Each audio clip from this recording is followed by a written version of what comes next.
여러분 가정에 복이 가득하시길 바랍니다. 깊은 밤 창밖의 풀벌레 소리만이 고요를 깨우는 시간이에요. 달빛이 창호지에 은은하게 스며들고 어디선가 들려오는 바람 소리가 마음을 차분하게 만드는 이 시간. 오늘 제가 들려드릴 이야기는 아주 먼 옛날 경상도 어느 고을의 영리한 하녀 순금이의 이야기입니다. 자, 이제 숨을 크게 들이마시고 몸의 긴장을 천천히 풀어보세요.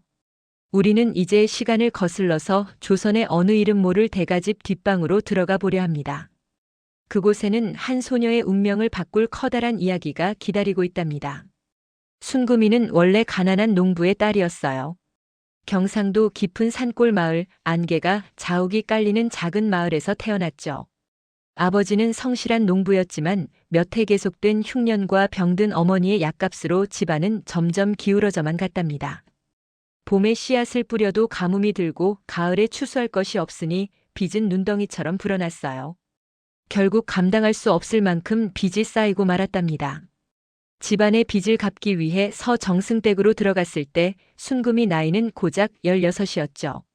그날을 순금이는 평생 잊을 수가 없었어요. 아버지가 눈물을 글썽이며 말했죠. 순금아, 미안하다. 아비가 무능해서 너를 이렇게 보내는구나. 딸을 파는 아비가 어디 있겠느냐만. 아버지의 목소리는 떨리고 있었어요. 순금이는 오히려 환하게 웃으며 대답했답니다. 아버지, 걱정 마세요. 제가 열심히 일해서 꼭 어머니 병을 낫게 해드릴게요. 저는 괜찮아요. 그리고 아버지는 무능하신 게 아니에요. 세상이 어려운 거예요. 순금이는 어린 나이였지만 부모님을 위로할 줄 아는 착한 아이였어요. 어머니는 병상에서 순금이의 손을 꼭 잡았어요. 우리 순금이. 엄마가 건강했더라면 이런 일은 없었을 텐데. 미안하구나. 어머니, 제가 곧 돌아올게요. 약값 벌어서 꼭 어머니 병 낫게 해드릴게요. 순금이는 끝까지 울지 않았어요. 부모님 앞에서만큼은 강한 모습을 보여주고 싶었거든요. 하지만 집을 나서자마자 순금이의 눈에서는 눈물이 주르륵 흘러내렸어요. 정말 다시 부모님을 뵐 수 있을까? 어머니는 괜찮으실까? 순금이를 태운 마차는 덜컹거리며 산길을 내려갔고 순금이는 점점 작아지는 고향 마을을 뒤돌아보며 마음속으로 다짐했어요. 서정승댁에 도착한 순금이는 그 큰 집에 놀랐어요. 대문만 해도 자기네 집 전체보다 컸거든요. 하지만 순금이는 참 남달랐답니다. 눈치도 빠르고 마음씨가 비단결 같아서 집안의 온갖 꾸준히 일을 도맡으면서도 얼굴에는 늘 미소가 떠나지 않았거든요. 새벽 일찍 일어나 우물물을 길어오고 아궁이에 불을 지피고 마당을 쓸고 빨래를 하고 일과는 해가 뜨기 전부터 시작되었어요. 겨울이면 차가운 우물물에 손이 얼어붙었고 여름이면 뜨거운 아궁이 앞에서 땀이 비오듯 흘렀죠. 힘든 일이었지만 순금이는 한 번도 불평하지 않았어요. 오히려 다른 하녀들이 힘들어할 때 먼저 나서서 도와주곤 했죠. 순금아, 넌 어쩜 그렇게 착하니? 나이 많은 하녀 막순이가 물었어요. 막순이 언니, 우리 모두 어렵게 사는 건 마찬가지잖아요. 서로 도우면서 살아야죠. 순금이의 대답에 다른 하녀들도 고개를 끄덕였답니다. 서정승댁의 마님도 순금이를 눈여겨보고 있었어요. 저 아이는 참 기특하구나.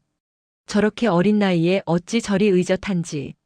마님은 점점 순금이에게 중요한 일들을 맡기기 시작했답니다. 귀한 손님이 오시면 차를 올리는 일, 주인 아가씨의 옷을 손질하는 일. 순금이는 무엇을 맡기든 완벽하게 해냈어요. 다른 하녀들은 가끔 질투하기도 했어요.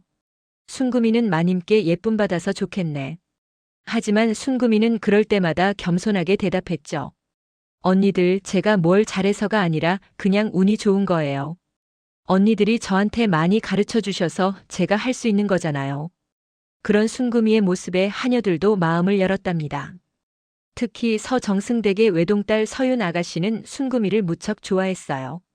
두 사람은 나이도 같았고 서윤 아가씨는 몸이 약해서 늘 방 안에만 있었기에 순금이와 이야기하는 것을 유일한 낙으로 삼았죠. 순금아, 너는 궁궐이 어떻게 생겼을 것 같니? 아가씨가 호기심 가득한 눈으로 물었어요. 아가씨, 저는 본 적이 없지만 아마 하늘나라처럼 아름답지 않을까요? 금으로 만든 기둥에 구름 같은 비단이 펄럭이고 순금이는 상상력을 발휘해 아가씨에게 이야기를 들려주곤 했어요. 순금아, 넌 참 말을 잘하는구나. 내 이야기를 듣고 있으면 내가 정말 궁궐에 있는 것 같아. 서윤 아가씨는 순금이와 함께 있을 때만큼은 병의 고통도 있는 것 같았어요. 두 사람은 신분은 달랐지만 진정한 친구가 되어갔답니다. 그러던 어느 봄날이었어요. 온 나라의 벚꽃이 만발하고 새들이 지저귀는 아름다운 계절이었죠. 하지만 서정승댁에는 아주 커다란 걱정거리가 생기고 말았답니다. 왕실에서 간택령이 내려졌는데 하나뿐인 외동딸 서윤 아가씨가 그만 몹쓸 병에 걸려 몸져 누워버린 거예요. 의원을 불러 온갖 약을 써봤지만 아가씨의 병은 나아지지 않았어요. 열이 오르고 기침이 그치질 않아서 침상에서 일어나는 것조차 힘들었죠. 순금이는 밤낮으로 아가씨를 간호했어요. 아가씨, 이 약 좀 드세요. 의원님이 이번엔 특별히 좋은 약재를 넣으셨대요. 하지만 아가씨는 고개를 저었어요. 순금아, 나는 이제 안 될 것 같아. 마님은 가슴을 치며 걱정했어요. 아가씨의 몸 상태로는 가마를 타는 것조차 힘들었으니까요. 만약 간택을 거부하면 집안이 대역죄로 몰려 큰 화를 당할지도 모르는 상황이었죠. 서정승도 머리를 싸매고 고민했답니다. 이를 어쩐단 말이냐. 윤희를 보낼 수도 없고 그렇다고 왕명을 거역할 수도 없고. 밤마다 정승 부부는 의논했어요. 마님, 정말 방법이 없단 말이오? 어찌 방법이 없겠어요. 하지만 모두 위험한 방법들 뿐이에요. 집안의 분위기는 점점 무거워져만 갔답니다. 그때 마님의 눈길이 마당을 쓸고 있던 순금이에게 머물렀습니다. 햇살 아래서 빗자루를 들고 있는 순금이의 모습이 문득 아가씨와 겹쳐 보였어요. 순금이는 아가씨와 동갑인데다 얼굴 생김새도 아가씨 못지않게 참 고왔거든요. 아니, 어쩌면 더 생기가 있고 건강해 보였어요. 피부는 햇볕에 그을렸지만 그 눈빛만큼은 맑고 영롱했죠. 마님은 정승과 의논한 끝에 한 가지 묘책을 떠올렸어요. 며칠을 고민한 끝에 마님은 순금이를 안방으로 불렀습니다. 순금이는 무슨 일인가 싶어 가슴이 두근거렸죠. 평소에는 큰 마님을 가까이서 뵐 일이 거의 없었으니까요. 혹시 내가 잘못한 게 있나? 순금이는 조심스럽게 안방으로 들어갔어요. 마님은 순금이를 불러앉히고 한참을 말없이 바라보다가 이렇게 말했습니다. 순금아, 내가 우리 집안을 좀 살려다오. 아가씨 대신 궁으로 들어가서 간택을 받도록 해라. 순금이는 가슴이 철렁 내려앉았어요. 귀를 의심했죠. 마님, 무슨 말씀을? 어찌 하녀인 제가 감히 아가씨 흉내를 낼 수 있겠어요. 이건 왕실을 속이는 일입니다. 들키면 저뿐 아니라 집안 모두가. 하지만 마님은 초간택만 넘기면 어떻게든 중도에 탈락시켜주겠다며 순금이를 몰아세웠죠. 순금아, 너도 알지 않느냐. 만약 우리 집안이 망하면 너희 부모님의 빚도 영영 갚을 길이 없어진다. 그리고 내 어머니의 약값도. 부탁이다. 이번만 우리를 도와다오. 너만 믿는다. 순금이는 머릿속이 하얗게 변했어요. 한편으로는 두렵고 한편으로는 부모님 생각이 났죠. 마님의 말대로 집안이 망하면 부모님은 어찌 되실까? 병든 어머니는. 순금이는 밤새 잠을 이루지 못했답니다. 창밖의 달을 보며 한참을 고민했어요. 이게 옳은 일일까? 하지만 다른 방법이 있을까? 결국 다음 날 아침 순금이는 마님께 대답했어요. 마님, 제가 해보겠습니다. 다만 한 가지만 약속해 주세요. 만약 일이 잘못되어도 저희 부모님만큼은 해치지 말아주세요. 그리고 아가씨도 잘 돌봐주세요. 마님은 순금이의 손을 꼭 잡았어요. 고맙다, 순금아. 너는 우리 집안의 은인이다. 절대 잊지 않을게. 그날부터 순금이에게는 특별한 교육이 시작되었어요. 걷는 법, 말하는 법, 예절, 글 읽기. 아가씨의 시녀였던 춘향이가 순금이를 가르쳤죠. 순금아, 양반과 규수는 이렇게 걸어야 해. 너무 성큼성큼 걸으면 안 돼. 발소리도 내면 안 되고. 그리고 이렇게 치마를 살짝 들고. 순금이는 처음엔 어색했어요. 평소처럼 걷다가 춘향이한테 지적을 받곤 했죠. 아이고 순금아. 그렇게 걸으면 금방 들통나. 더 천천히 우아하게. 하지만 순금이는 놀라울 정도로 빨리 배워나갔어요. 똑똑하고 영리했거든요. 글을 배울 때도 마찬가지였어요. 순금이는 원래 글을 몰랐지만 며칠 만에 기본적인 한자를 익혔답니다. 이 아이가 정말 천재인가. 춘향이도 혀를 내둘렀어요. 밤마다 순금이는 촛불을 켜놓고 글 공부를 했어요. 아가씨를 위해서라도 부모님을 위해서라도 잘해야 해. 보름이 지나자 순금이는 완전히 달라져 있었답니다. 행동거지가 영락없는 양반집 교수 같았어요. 서윤 아가씨도 병상에서 순금이를 보며 감탄했죠. 순금아, 너는 정말 대단하구나. 나보다 더 나 같은 걸. 정말 미안해. 내가 나 때문에 이런 위험한 일을. 아가씨 괜찮아요. 아가씨가 건강하게 나으시는 게 중요해요. 제 걱정은 하지 마세요. 순금이는 환하게 웃었지만 속으로는 두려웠어요. 정말 내가 할 수 있을까? 드디어 간택날이 다가왔어요. 순금이는 눈물을 머금고 화려한 비단 옷을 입게 되었어요. 태어나서 처음 만져보는 부드러운 옷감이었지만 순금이에게는 그 옷이 마치 무거운 쇠사슬처럼 느껴졌답니다. 거울을 보니 낯선 사람이 서 있었어요. 화려한 옷을 입고 머리를 곱게 빗어 올린 그 모습은 분명 자신인데 자신이 아닌 것 같았죠. 참 곱구나. 마님이 감탄하며 말했어요. 순금아 정말 고맙다. 꼭 무사히 돌아오너라. 순금이는 고개를 끄덕였지만 가슴은 두근거렸어요. 궁으로 향하는 가마 안에서 순금이는 입술을 깨물며 다짐했어요. 죽더라도 지혜롭게 대처해서 아가씨와 우리 집안에 해가 되지 않도록 하겠다고요. 가마가 흔들릴 때마다 순금이의 마음도 함께 흔들렸답니다. 과연 내가 할 수 있을까? 만약 들키면 어쩌지? 하지만 이미 시작했어. 끝까지 해내야 해. 드디어 대궐 문이 보였어요. 웅장하고 화려한 그 모습에 순금이는 숨이 막힐 것 같았어요. 처음 보는 광경이었죠. 붉은 기둥, 푸른 기와 금빛 장식들. 정말 하늘나라 같았어요. 가마에서 내리자 수많은 교수들이 눈에 들어왔죠. 모두들 화려한 옷을 입고 긴장한 표정으로 서 있었어요. 순금이도 그들 사이에 섰습니다. 대궐 안 수많은 명문가 교수들 사이에 순금이가 섰습니다. 주변을 둘러보니 정말 대단한 집안의 아가씨들 뿐이었어요. 누구는 영의정댁 따님이고 누구는 판서댁 따님이고 다들 자신감 넘치는 표정이었어요. 저기 저 아가씨는 김판서댁 따님이래. 정말 미인이시네. 저쪽은 이참판댁 따님이고 교수들끼리 수군거리는 소리가 들렸어요. 순금이는 작아지는 기분이 들었지만 고개를 꼿꼿이 들었어요. 지금 여기서 주눅 들면 안 돼. 나는 지금 서정승댁의 아가씨야. 당당해야 해. 젊은 왕 이선은 교수들을 하나하나 살피다가 유독 고개를 숙이고 있지만 기품이 느껴지는 순금이 앞에서 발걸음을 멈추었어요. 다른 교수들은 왕의 눈길을 끌기 위해 애쓰는 모습이었지만 순금이는 오히려 조용히 서 있었거든요. 그 모습이 오히려 왕의 눈에 들어온 거예요. 왕이 명령했죠. 교수는 고개를 들어 나를 보시오. 순금이는 심장이 터질 것 같았지만 조심스럽게 고개를 들었어요.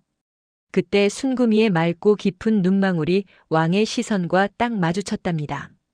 그 순간 이상한 일이 일어났어요. 왕은 순금이의 눈빛에서 다른 교수들에게서는 볼 수 없었던 무언가를 발견한 거예요. 진실함?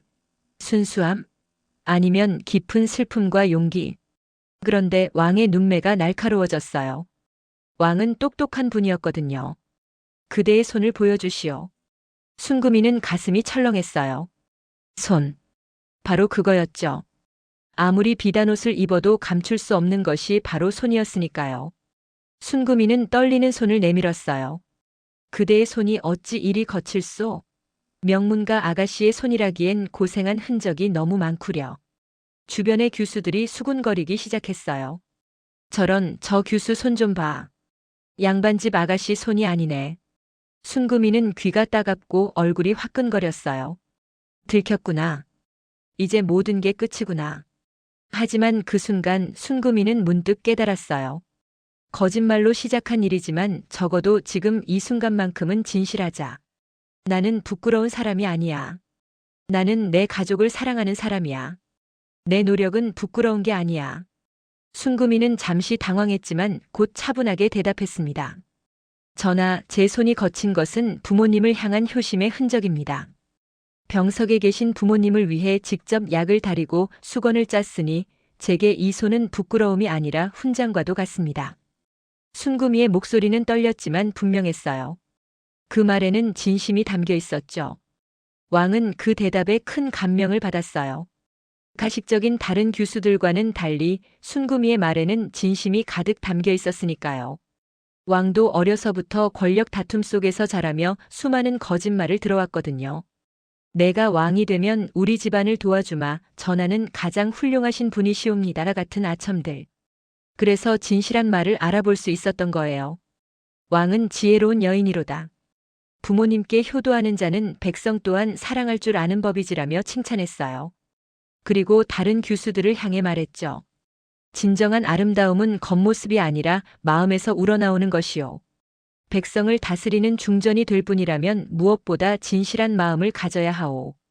예상과는 달리 순금이는 초간택을 무사히 통과했어요. 아니, 통과한 정도가 아니라 왕의 마음에 깊이 새겨진 거였죠. 며칠 후 재간택이 있었고 거기서도 순금이는 살아남았어요. 왕은 순금이와 이야기를 나눌수록 그녀에게 끌렸답니다. 재간택 때 왕이 물었어요. 그대는 중전이 되면 무엇을 하고 싶소? 다른 교수들은 화려한 포부를 늘어놓았어요. 나라를 빛내겠나이다. 왕실의 영광을 드높이겠나이다. 하지만 순금이는 다르게 대답했어요. 전하, 저는 궁궐에서 일하는 가장 낮은 사람들의 이름을 알고 싶습니다. 그들도 누군가의 소중한 가족이니까요. 그리고 백성들이 겨울을 따뜻하게 날 수 있도록 돕고 싶습니다. 어린아이들이 배고프지 않게, 병든 이들이 약을 먹을 수 있게. 그 대답에 왕은 깊이 감동했어요. 이 교수는 다른 사람들과 다르다. 진심으로 백성을 생각하는구나. 결국 순금이는 최종 3간택까지 오르게 되었답니다. 서정승댁은 그야말로 발칵 뒤집혔어요. 마님은 몰래 순금이를 불러서 압박했죠. 내 인연. 어찌 탈락하지 않고 중전 자리까지 넘보느냐. 만약 정체가 들통나면 우리 모두 죽음이다. 당장 물러날 방법을 찾아내라. 마님의 목소리는 떨리고 있었어요. 서정승도 밤잠을 이루지 못했어요. 이를 어찌한단 말이냐. 만약 하녀가 중전이 되는 것이 밝혀지면 우리 삼족이 멸문지화를 당할 것이야. 집안은 온통 공포에 휩싸였답니다. 하지만 순금이는 이미 알고 있었어요. 지금 여기서 물러나면 서정승 일가는 왕을 속인 죄로 죽음을 면치 못할 거라는 사실을요. 오히려 계속 나아가는 것이 모두를 살리는 길일지도 모른다고 생각했어요. 하지만 무엇보다 순금이 자신도 변하고 있었어요. 왕과 이야기를 나누면서 순금이는 자신도 몰랐던 자신의 모습을 발견하고 있었거든요. 나도 이렇게 생각할 수 있구나. 나도 이런 꿈을 꿀 수 있구나. 순금이는 밤마다 고민했어요. 나는 지금 무엇을 하고 있는 걸까? 이것이 옳은 일일까? 하지만 이미 여기까지 왔는데. 어느 날 밤 달을 보며 순금이는 결심했습니다. 정직함만이 유일한 길이라고요. 거짓말로 시작했지만 진실로 끝내야 한다고요. 전하는 좋은 분이야. 만약 내가 진실을 말하면 혹시 이해해 주실지도 몰라. 3간택 전날 밤 순금이는 몰래 왕의 침소 근처를 서성이다가 호위무사에게 붙잡히고 말았어요. 내 인연 감히 대궐 밤중에 어슬렁거리다니. 순금이는 떨리는 목소리로 말했어요. 전하께 꼭 아뢰어야 할 말씀이 있습니다. 제발 독대를 청합니다. 이것은 나라의 일과 관련된 중요한 일입니다. 호위무사는 의아해했지만 순금이의 간절한 눈빛에 왕께 여쭈었어요. 왕도 이상하게 여겼지만 순금이를 만나주었죠. 그녀는 죽음을 각오하고 왕과의 독대를 청했습니다. 그리고 무릎을 꿇었죠. 전하, 죽을 죄를 지었습니다. 저는 서정승댁의 아가씨가 아니라 그 집의 하녀 순금이입니다. 그 말이 떨어지자 방 안의 공기가 얼어붙었어요. 왕의 얼굴이 굳어졌죠. 왕은 큰 충격을 받았어요. 자리에서 벌떡 일어나 소리쳤죠. 내가 어찌 감히 나를 속였단 말이냐. 당장 목을 쳐도 시원치 않을 일이로다. 왕의 목소리에는 분노보다 배신감이 더 컸어요. 그토록 진실하다고 믿었던 사람이 자신을 속였다니. 내가 그토록 믿었는데, 그토록 진심이라고 생각했는데. 순금이는 바닥에 머리를 조아리며 애절하게 말했습니다. 제 목숨은 아깝지 않습니다. 다만 병든 주인을 지키려 했던 충심과 가문을 살리려 했던 제 진심만은 알아주세요. 전하께서 백성을 사랑하시듯 저 또한 제 사람들을 지키고 싶었을 뿐입니다. 순금이는 계속 말을 이었어요. 전하, 제가 한여라는 것은 사실입니다. 하지만 전하께 드린 제 말씀은 모두 진심이었습니다. 제 손이 거친 것도 부모님을 위해서였고 낮은 이들을 돌보고 싶다는 마음도 진심이었습니다. 제 신분은 거짓이었지만 제 마음만큼은 한 번도 거짓이 아니었습니다. 전하와 나눈 모든 이야기, 모든 약속, 그것들은 모두 진심이었습니다. 왕은 순금이의 용기에 깜짝 놀랐어요. 사실대로 말하면 죽을 줄 알면서도 진실을 고백한 그 기계와 타인을 위해 희생하려 했던 그 예쁜 마음씨가 왕의 다친 마음을 조금씩 열어가고 있었어요. 왕은 한참을 아무 말 없이 서 있었답니다. 사실 왕도 권력 싸움에 지쳐 있었어요. 어려서부터 수많은 신하들의 거짓 충성을 보며 자랐고 왕위를 둘러싼 형제 간의 다툼도 겪었죠. 그래서 진정으로 진실한 사람을 간절히 찾고 있었거든요. 그런데 그 사람이 바로 눈앞에 있었던 거예요. 비록 신분은 낮았지만 이 여인은 진짜로 진실한 사람이구나. 한참의 침묵 끝에 왕이 입을 열었어요. 너는 비록 신분은 하녀이나 그 마음은 어느 귀족보다 고귀하구나. 내가 진실을 말할 용기를 낸 것, 그것이 바로 진정한 용기다. 내가 너를 살릴 방법을 찾아보마. 왕의 목소리는 차분했지만 속으로는 깊이 감동하고 있었어요. 왕은 밤새 고민했어요. 어떻게 하면 순금이를 살리고 동시에 왕실의 체면도 지킬 수 있을까? 왕은 신하들 중 가장 신뢰하는 영의정을 불러 의논했답니다. 영의정도 놀랐지만 왕의 진심을 알고 함께 방법을 찾았죠. 전하, 이것은 매우 위험한 일입니다만 만약 전하께서 정말로 그 규수를 원하신다면 결국 왕은 지혜를 발휘했어요. 서정승댁의 딸은 병으로 죽은 것으로 처리하고 순금이를 몰락한 양반가의 양녀로 입적시켜서 정식으로 중전에 책봉했답니다. 물론 이 과정에서 서정승댁도 벌을 받아야 했어요. 하지만 왕은 순금이를 생각해서 가벼운 처벌로 마무리했죠. 재산의 일부를 바치고 관직에서 물러나는 것으로요. 그렇게 이름 없는 하녀였던 순금이는 한나라의 국모가 되었어요. 책봉식 날 순금이는 화려한 중전의 예복을 입고 거울을 보았어요. 예전에 서정승댁에서 거울을 봤을 때와는 다른 느낌이었어요. 이제는 더 이상 누군가를 속이는 것이 아니라 진정한 자신의 모습이었으니까요. 이제 나는 당당해. 진실로 이 자리에 섰어. 중전이 된 순금이는 자기가 높은 자리에 있다고 해서 으스대지 않았어요. 자기가 겪어봐서 잘 알기에 궁궐 안의 낮은 자들, 즉 무수리와 내시들을 누구보다 따뜻하게 보살폈답니다. 어느 날 궁궐의 어린 무수리 하나가 그릇을 깨뜨렸어요. 아이는 벌벌 떨며 울고 있었죠. 다른 상궁들이 호통을 치려 할 때 순금이가 나타났어요. 괜찮다. 그릇은 다시 만들면 되지만 사람의 마음은 한 번 다치면 오래가는 법이란다. 일부러 그런 게 아니잖니? 다음부터 조심하면 돼. 순금이는 직접 아이의 손을 잡아주었어요. 아이는 놀라서 중전마마를 쳐다보았죠. 마마, 나라에 가뭄이 들었을 때의 일이에요. 백성들이 굶주리고 있다는 소식을 들은 순금이는 누구보다 먼저 자기 밥상부터 줄였어요. 전하, 백성들이 굶주리는데 어찌 저만 배불리 먹을 수 있겠습니까? 왕도 순금이의 뜻을 따라 밥상을 줄였고 궁궐의 곳간을 열어 백성들을 도왔답니다. 백성들은 그런 그녀를 보며 지혜로운 성모라고 부르며 칭송했지요. 우리 중전마마는 정말 다르시다. 백성의 아픔을 아시는구나. 시장에서도 밭에서도 사람들은 순금이 중전의 이야기를 했어요. 세월이 흘러 순금이는 왕과의 사이에서 영리한 세자를 얻었어요. 아기를 처음 품에 안았을 때 순금이는 눈물을 흘렸어요. 가난한 농부의 딸로 태어난 자신이 이렇게 왕자의 어머니가 되다니. 세상은 정말 알 수 없는 것이었죠. 어머니, 아버지. 저 봐요. 저희 아이예요. 그녀는 세자에게 늘 이렇게 가르쳤답니다. 신분은 하늘이 정해주는 것이지만 인품은 스스로 만들어가는 것이란다. 가장 낮은 곳을 살피는 사람만이 가장 높은 곳에 앉을 자격이 있는 법이야. 세자는 어머니의 말씀을 가슴 깊이 새겼어요. 순금이는 세자를 데리고 종종 백성들이 사는 곳을 돌아보곤 했어요. 물론 멀리서 조용히 바라보는 것이었지만요. 세자야, 저기 보이니? 저 사람들이 바로 우리나라의 주인이란다. 우리는 그들을 섬기는 사람들이야. 잊지 마라. 어느 고요한 가을밤이었어요. 왕과 순금이가 후원을 거닐며 옛날 이야기를 나누었죠.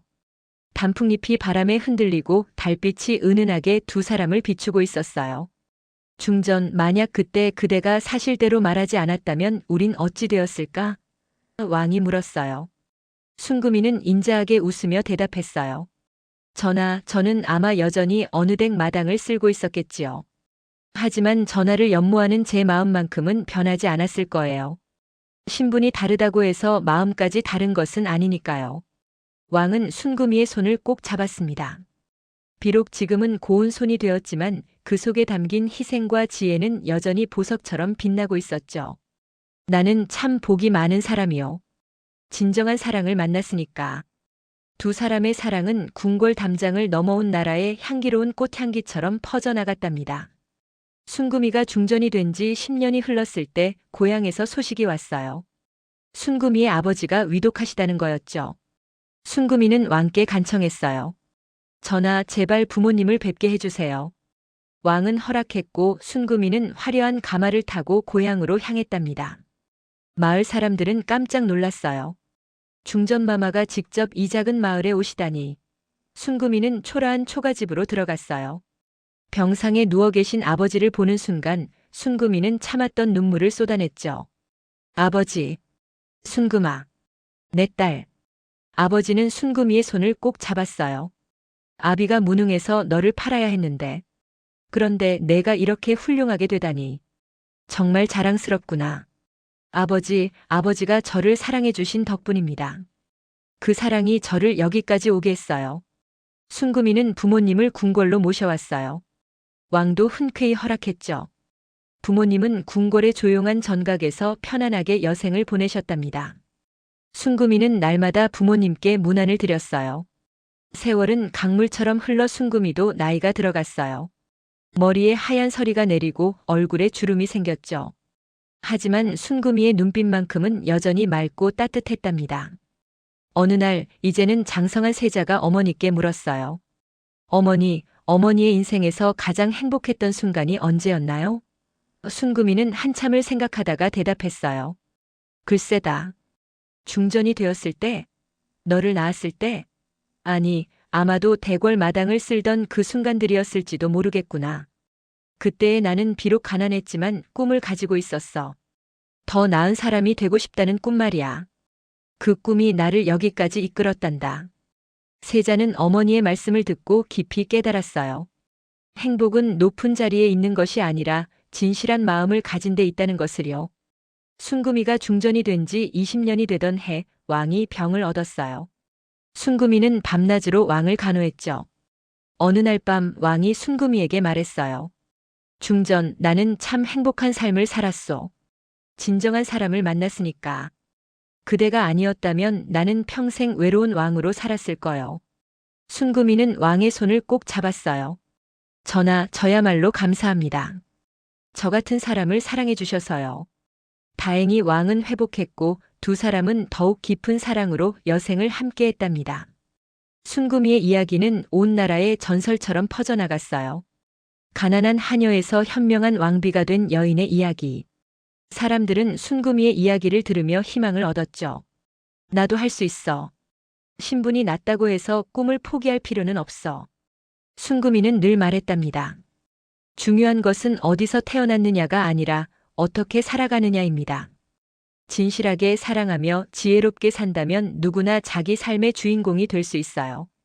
그리고 순금이는 죽는 날까지 초심을 잃지 않았어요. 가끔 혼자 있을 때면 옛날 마당을 쓸던 시절을 떠올리며 미소 지었죠. 그때의 나도 행복했어. 지금의 나도 행복해. 왜냐하면 나는 늘 진실했으니까. 자, 이제 편안하게 잠들 시간입니다. 순금이의 지혜와 용기가 여러분의 꿈속에서도 환하게 빛나길 바랄게요. 당신도 당신 삶의 진정한 주인공이 될 자격이 충분한 분입니다. 오늘 하루도 정말 고생 많으셨어요. 혹시 힘든 일이 있었나요? 괜찮아요. 내일은 더 나은 날이 올 거예요. 순금이처럼 말이에요. 진실하게 살면 언젠가는 좋은 일이 생기는 법이에요. 이제 눈을 감으세요. 깊게 숨을 들이마시고 천천히 내쉬세요. 당신의 하루가 평안하기를 바라며